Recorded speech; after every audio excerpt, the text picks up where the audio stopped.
The guard ignored the girl's warning at first, until he opened the van door.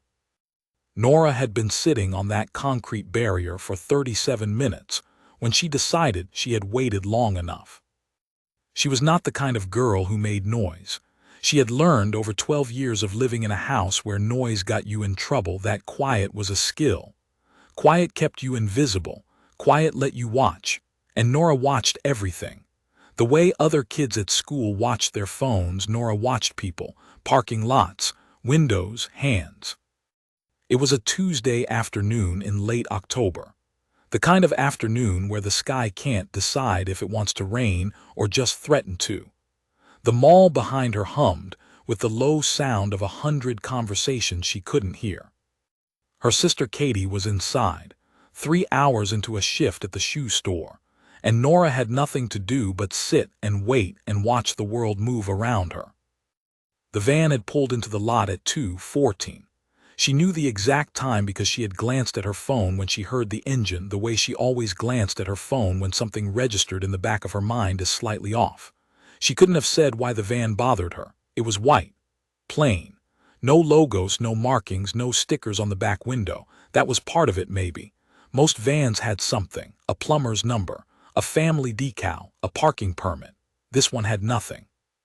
It was the kind of van that had been scrubbed of personality on purpose. A man got out of the driver's side. He walked toward the mall entrance without looking around, which sounds like a normal thing to do, except that Nora noticed he looked at the ground the entire way. Not distracted looking, deliberate looking. The kind of looking that means you have decided, very carefully, not to look at anything. She watched him go inside. For 11 minutes, nothing happened. Then the man came back out, and he was not alone. There was a woman with him. She was maybe in her late 20s with dark hair pulled back and a coat that looked a size too big for her. She was walking. That was the thing. She was walking on her own 2 feet, moving forward step by step, completely of her own physical ability, and yet something about it was wrong. The way you can sometimes watch a person walk across a room and know, without being able to say why, that something is happening underneath the surface that you are not being shown. The woman's eyes were on the ground, same as the man's had been. Her shoulders were folded inward. She moved like someone who had been told, very recently and very clearly, exactly what would happen if she did not keep moving forward. The van door slid open. She got in. The man got in after her. The door slid shut. And then Nora heard it. One knock. Just one. Not frantic. Not a series of desperate bangs. One single, deliberate knock, barely audible over the sound of a shopping cart rolling across asphalt 20 feet away. The kind of knock you make when you do not have the strength for more, but you have enough left to try once. Nora sat very still. She looked at the van. She looked at the parking lot. She looked at the 3 or 4 people within reasonable distance, all of them moving, all of them going somewhere, none of them having heard a single thing. She got off the barrier and walked toward the nearest adult she could find. The woman was loading grocery bags into the trunk of a silver sedan. She was maybe 45, earphones in, moving fast in the efficient way of someone who has 17 things left on their list. Nora said, "Excuse me." The woman pulled one earphone out. "There's a van over there," Nora said and pointed. "I heard something come from inside it. I think someone knocked from inside."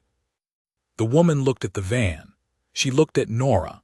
Something moved across her face, something that Nora recognized because she had seen it before. It was the expression adults got when a child told them something they did not want to process, a kind of mental door closing quietly but firmly. "It's probably just someone's dog," the woman said. She put her earphone back in. Nora stood there for a moment. Then she turned around and walked toward the cart return, where a teenage boy was gathering up a long row of shopping carts. She told him the same thing. He squinted at the van, shrugged, and said, "I can't really do anything about that." He wasn't unkind about it. He just had carts to move. That was the second time. Nora looked around the parking lot. 30 feet away, standing near the mall's side entrance with a radio clipped to his belt and a cup of coffee going cold in his hand, was a security guard. He was heavyset, somewhere in his mid-50s, with the look of a man who had been doing the same job for long enough that almost nothing surprised him anymore.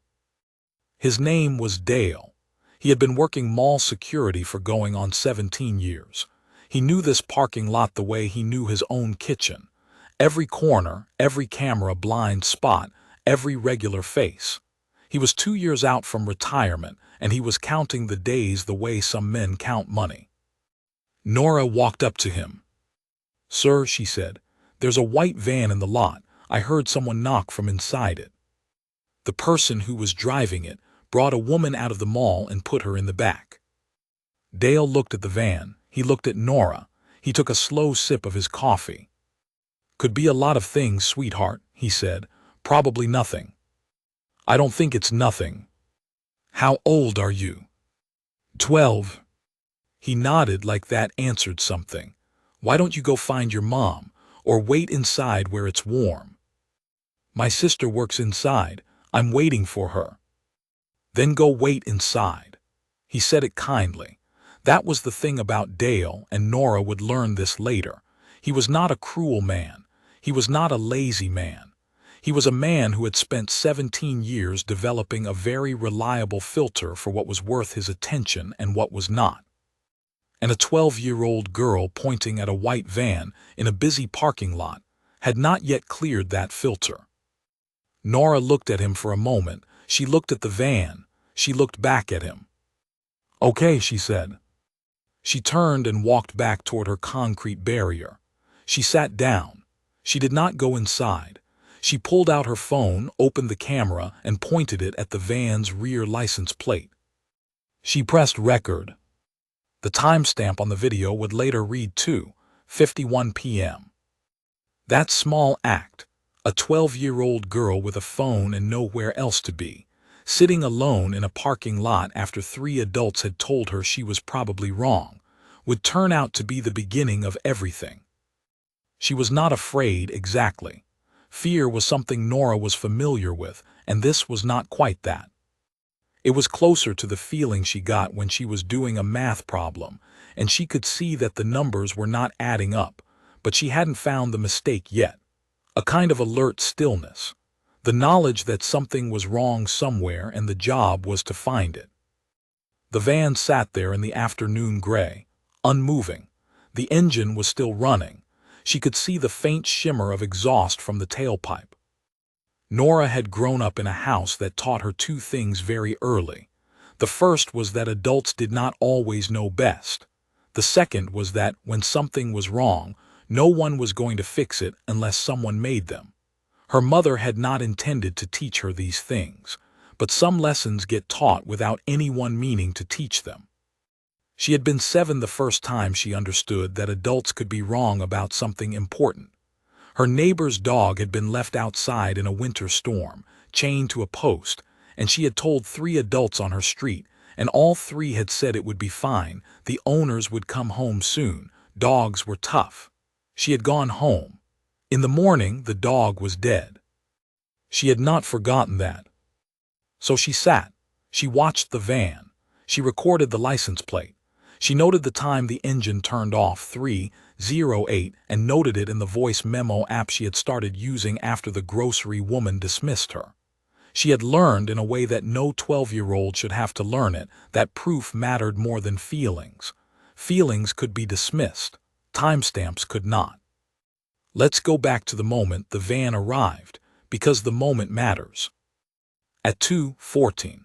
When that white van pulled into the parking lot of the Eastfield Mall in Garfield, Ohio, Nora had been sitting on the concrete barrier near the east entrance for exactly 23 minutes. She had come with Katie, her older sister, who was 19 and worked at the shoe store on the ground floor. Katie's shifts were long and her breaks were short, and their mother was at work, so Nora's options on school break days were limited. She didn't mind. She brought her phone. She brought a paperback she'd already read twice, and she was fine. She was the kind of find that children become when they've had a lot of practice being on their own. When the van pulled in, something in her peripheral vision caught the motion and filed it. She did not think about it consciously. Her brain just took a small, quiet note. White van. No markings. Parks near the far edge of the lot, away from the entrance, not near any other car in particular. She went back to her book. 6 minutes later, she looked up again. She didn't know why. Instinct maybe, or the same animal alertness that makes you look up from your desk when someone stops talking in the middle of a sentence. The driver had gotten out. He was walking toward the mall, looking at the ground, and she watched him without quite deciding to watch him. Her brain took another note. He did not click the lock button. Most people click the lock button. The little flash of the lights, the chirp of the horn. He just walked away from the van and left it. She went back to her book, but she didn't really read. 11 minutes later, he came back, and the woman was with him. Nora closed the book. She watched them cross the parking lot, watched the woman's walk, watched the way the man's hand was at the woman's back, not around her, not holding her, but there, present, a guiding pressure, the way you might steer someone you did not trust to go the right direction on their own. The van door opened. They got in, the door closed. And then the knock. It was so quiet. That was what stayed with her, even hours later, even days later, sitting in a room with investigators who asked her to describe it. The quietness of it. Not a scream, not a series of desperate bangs. One deliberate knock. The kind that said, "I know you might not hear this. I'm trying anyway." She heard it because she was sitting still. Because she had been watching the van for 11 minutes with the particular quality of attention that quiet children develop, the ability to pull sound out of background noise the way you pull a face out of a crowd. The grocery woman had earphones in. The cart boy was 20 feet further away and moving. Dale had been standing near the entrance doors, which pushed warm air out into the lot every time they opened. Only Nora had been sitting still in the right place, at the right moment, with the right kind of attention. She got off the barrier and went to the grocery woman first because she was closest. That didn't work. She went to the cart boy second because he was young and she thought young people might be less dismissive. That didn't work. She went to Dale third because he had a radio and an official jacket, and if anyone was going to do something, it was going to be a person with a radio. That didn't work either. So she sat back down and she started building a case. This is the thing that investigators would later return to again and again, not in a way that was sensational, but in a way that was genuinely difficult to process. A 12-year-old girl, told no 3 times in 3 different ways by 3 different adults, responded not by giving up and not by panicking, but by opening her phone and starting to document. She filmed the license plate for 45 seconds, long enough that it was clearly readable from multiple angles.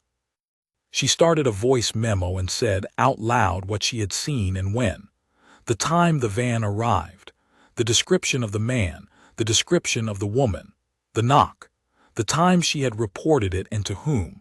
She said all of it calmly, in simple sentences, the way you would explain a thing to someone who wasn't there. She took a photo of Dale from a distance, not to cause problems for him, but because her brain said, document the people who were here. Then she put her phone in her lap and she waited. The engine ran. At 3:08 it stopped. Nora sat up straighter. An engine that has been running for 54 minutes does not turn off on its own. Someone turned it off. And an engine that turns off after 54 minutes in a parked van in the far corner of a lot means one thing. Someone inside has decided it is almost time to move. She opened her camera again and started a new video. This time she held it lower, pointed at the van from across the lot, capturing the whole vehicle. She was 3 minutes into recording when she saw him. A second man, coming from the mall entrance. Not the same man who had driven the van. Different build, different jacket, different walk, but the same careful eyes, the same practiced, deliberate way of not looking at anything while looking at everything. He was moving toward the van. Nora stood up. She walked back across the parking lot toward Dale, who was finishing his coffee near the side entrance, and this time her voice was different. Not louder, not panicked, but stripped of every courtesy she had been using before. She held up her phone. She showed him the license plate video. She showed him the timestamp. She showed him the voice memo still recording. She pointed at the second man, who was now 30 feet from the van. "The engine just turned off," she said. "Someone is about to move her." There it was, that word, her. Not it, not someone, her. Dale looked at the van. He looked at the second man. He looked at Nora's phone. Something shifted in his face. It was not dramatic. It was not a sudden realization movie moment. It was quieter than that. It was the look of a man whose filter had just been overridden by a 12-year-old girl, with 45 minutes of documentation and a single word. He started walking toward the van. Nora followed 2 steps behind him. She did not know what he was going to find. She knew what she suspected. She had known it from the moment she heard that one quiet knock, the knock that said, "I am here and I am running out of time." She had spent 45 minutes making sure someone would finally listen. Dale's hand was on his radio before he even reached the van. 11 steps. That was how far it was from where Dale had been standing to the side of the white van. He counted them later. He wasn't sure why. Maybe because he needed something concrete to hold on to when he tried to make sense of what those 11 steps had cost him in time. All the minutes he had spent not walking them. He was not a man who scared easily. 17 years of mall security taught you a certain immunity to drama. Shoplifters, domestic arguments in the food court, kids doing things they shouldn't in the parking structure. You saw enough of it and you developed a kind of professional calm, a way of approaching almost anything with the same measured pace and steady voice.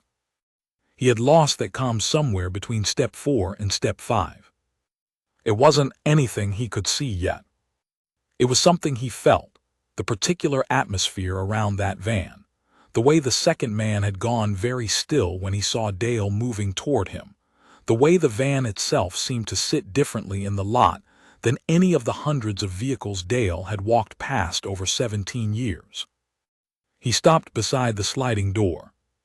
He knocked firm, official, the knock he had given 1,000 times, mall security. Nothing. He knocked again. "Sir, I need you to open the door." The second man, who had stopped walking and was standing about 10 feet back, spoke up. His voice was smooth, the kind of smooth that takes effort to maintain. He said the van was his, said his wife was inside, that she got severe headaches, that she needed quiet and dark, and he just stepped out to get her some water. Dale did not look at him. He kept his eyes on the van door. He looked at Nora. She was 2 steps behind him, phone up, recording. Her face was completely still. She gave the smallest nod. He opened the door. What he saw would stay with him for the rest of his life. Not as a nightmare exactly, more as a fact that had gotten lodged somewhere behind his eyes and would not dislodge. The kind of thing you cannot unsee, not because it is horrifying in a dramatic sense, but because of what it means, because of what it almost was. A woman, late 20s, dark hair. The coat that was a size too large for her, the same coat Nora had watched her walk across the parking lot in. She was seated on the floor of the van's cargo area, leaning against the side wall, and her wrists were held together in front of her with a zip tie, and there was tape across her mouth, and her eyes were open. She was completely, absolutely, entirely awake. She had been awake, it would later emerge, for the entire 2 hours she had been inside that vehicle. She had not slept. She had not passed out. She had been conscious through every minute of it, alert and aware and thinking. And when the door opened and light came in, she did not flinch. She just looked up, and whatever was in her eyes was not relief yet, because she had been in that van long enough to not trust anything too quickly, But there was something there. Recognition, maybe. That this was different from every other moment in the last 2 hours. Dale had his radio in his hand. He did not remember reaching for it. He called it in with the same flat voice he used for everything, because that was the only way he knew how to function in that moment, and because somewhere in his chest something had gone very quiet and very cold, and he needed his voice to be steady. Behind him, he heard footsteps, fast ones. He turned his head just enough to see the second man breaking into a run across the parking lot. He did not chase him. He had the woman in front of him and a radio in his hand and a 12-year-old girl behind him who had already done more than anyone had asked her to, and he was not leaving any of them. The second man made it 40 feet. A patrol car had already turned into the lot in response to Dale's call, one of 3 that would arrive in the next 4 minutes, and the officer inside saw a man sprinting across a parking lot away from a security guard standing at an open van, and made a straightforward decision. The second man went down onto the asphalt. He did not resist. He went very still in the way of someone who has run the calculation and understands it is over. Inside the mall, somewhere on the ground floor, the first man, the driver, was sitting at a table in the food court. He had a soft pretzel in front of him and a cup of soda, and he was watching the entrance, waiting. He was waiting for a signal that it was safe to leave. He had a bus ticket in his jacket pocket and a story worked out, and he had done this before in other cities, and it had worked before. He did not get the signal. What he got 8 minutes later was 2 officers appearing on either side of his table. The food court security footage had caught his face on the way in. The description Nora had given, height, jacket color, the way he walked looking at the ground, had been enough. He looked at the officers, he looked at his pretzel, he put his hands on the table. The woman in the van was helped out by a female officer who had arrived in the second patrol car. She was taken to a quiet space inside the mall, away from the parking lot and the growing cluster of official vehicles. A paramedic checked her over. She had a bruise forming on her left forearm. She was otherwise physically unharmed.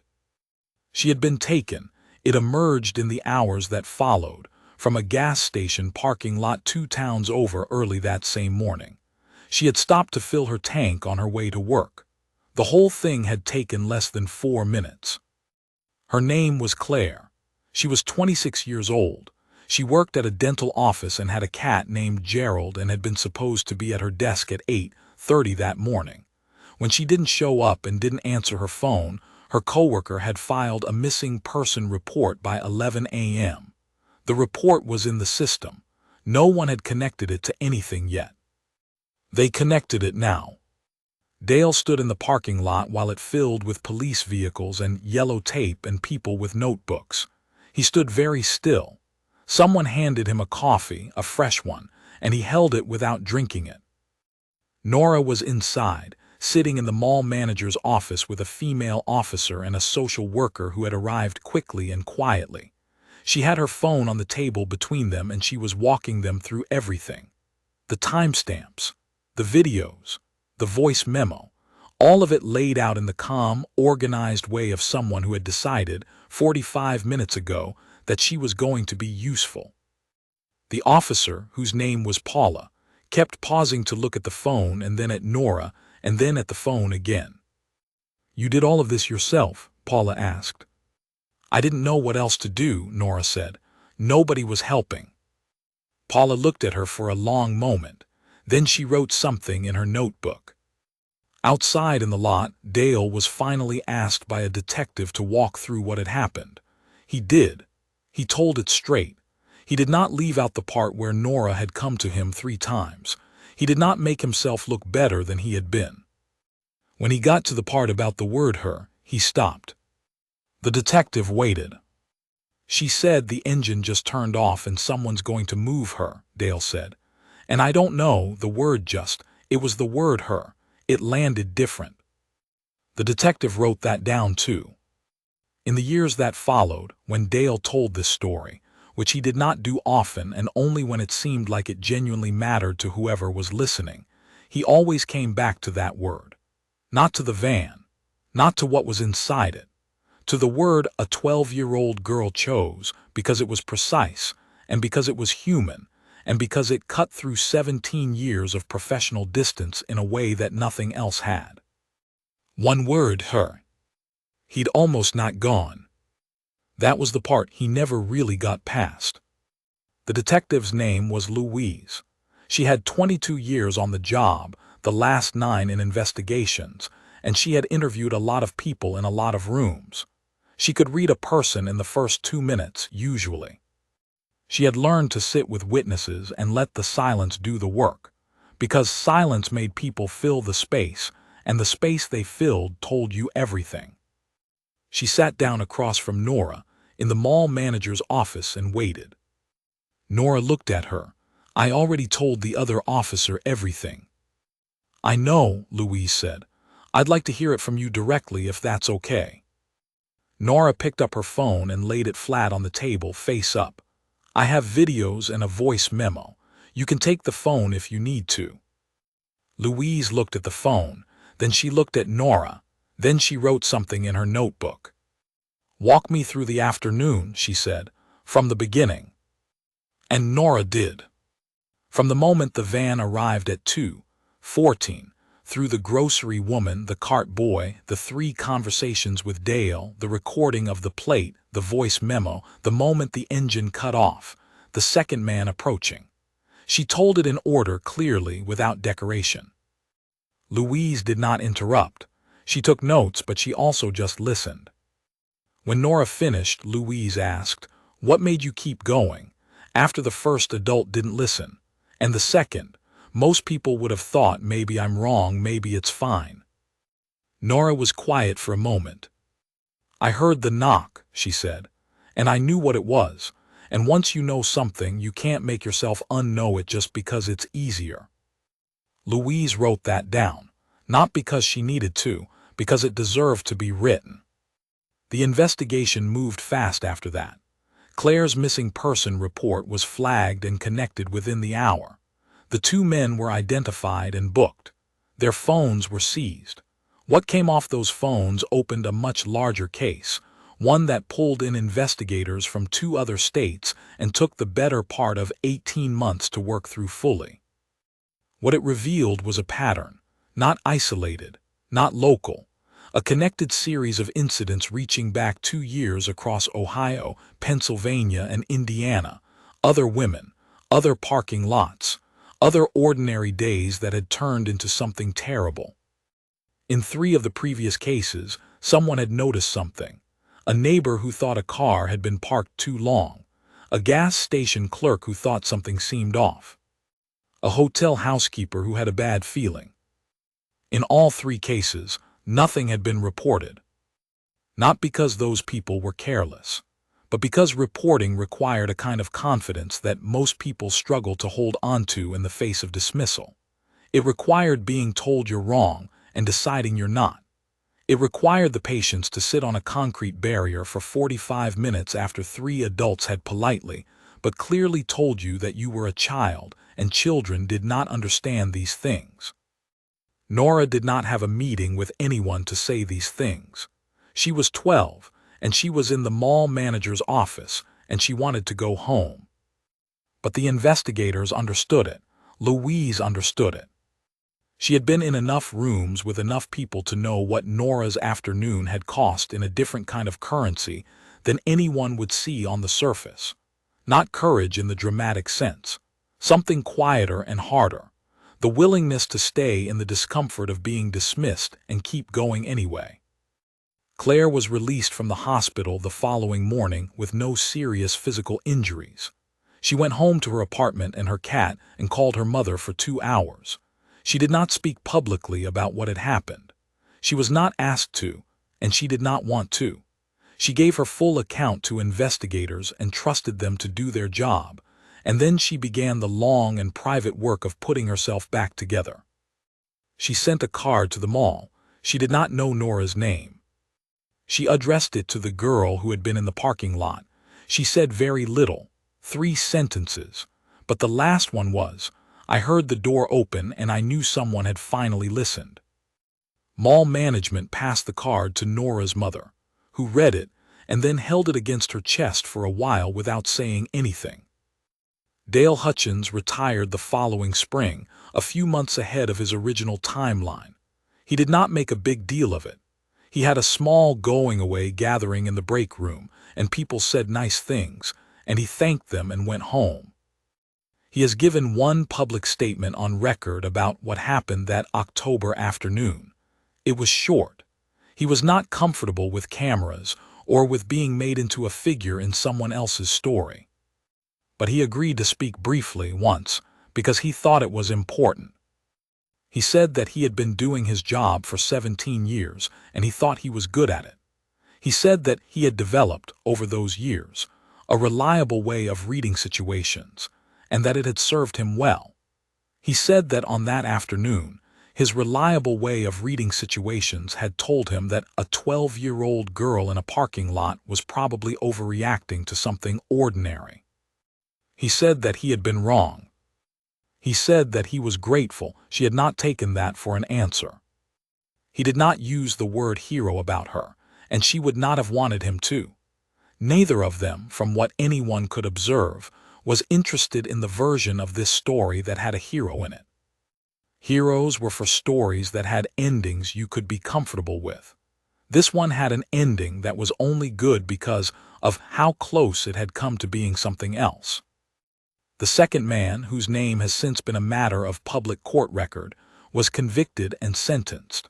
The first man, the driver, took a plea that cooperated with the larger investigation.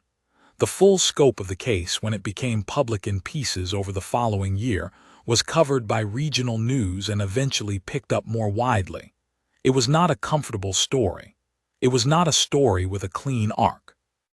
It was a story about a white van in a parking lot in Ohio, and a girl who sat very still, and a word that landed differently than everything before it.